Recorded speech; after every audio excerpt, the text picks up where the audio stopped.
Linux geek, so the question was open source software. First of all, we do very little open source tech support because open source by its very nature is for the geeks, by the geeks, and they pride themselves on not needing Geek Squad.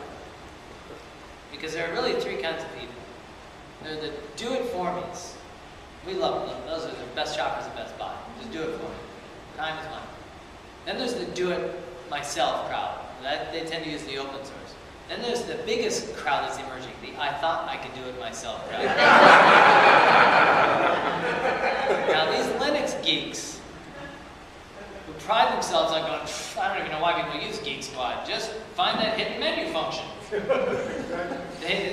That's the real digital divide. But I figured out long ago how to get business out of them. Because an expert geek in open source Linux has two problems. One, they can't ever take a vacation. Who's going to watch the network? So I used to send cruise brochures. I call it Princess Cruise Lines. They'll sell you 1 million brochures for free. I couldn't afford brochures. And I put my business card on there and I'd send it to network administrators. So they're going, when was the last time you took a vacation? This cruise ship has Wi-Fi. And then they'd be like, okay, yeah, I'm going to hire you to run the network while I'm gone. The other problem they have is family and friends.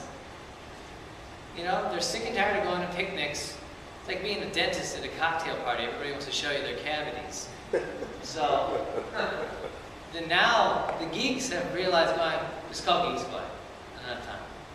Now open source, a lot of geeks have just wring their hands. They saw the rise of Linux in the 90s and thought, whatever happened to Linux? And we thought it was going to overtake the evil empire of Microsoft.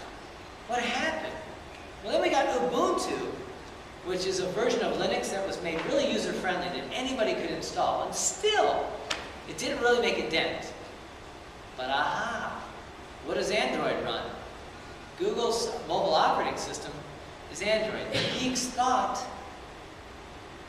thinking linear, that it was the desktop that they were trying to get. The days of the desktop are fading. The future is mobile computing, cheap computing, thin computing, cloud computing. So open source is booming, dominating the world. We couldn't do any of this without it. But what it's doing is it's manifesting itself in back-end server data centers and cloud computing. It's manifesting itself in Android and mobile operating. That's the real area. And the other areas in new tech startups who are using open APIs and interoperability. You know these websites now where you can log in using your Facebook account? Those are companies playing nice with each other. Because I don't know about you, but I don't want to log in with 20. See, that's a form of privacy erosion. Because if you have to manage 20 accounts, you start using dumb passwords like the word password. But if you have one password, you can make it really long, 8 characters, just use your Facebook, then you don't have to remember it. You just have to make sure that if you have it hacked, then they have access to all of it. So there's always a trade-off in everything. But you have far more at risk leaving that credit card slip on the restaurant table when you leave, or mailing your bills out of your mailbox. Those are still your greatest threats to privacy, or social engineering, through people asking for your credit card number. So, anyway, open source is doing fine, and it's going to continue to do amazing. Yeah?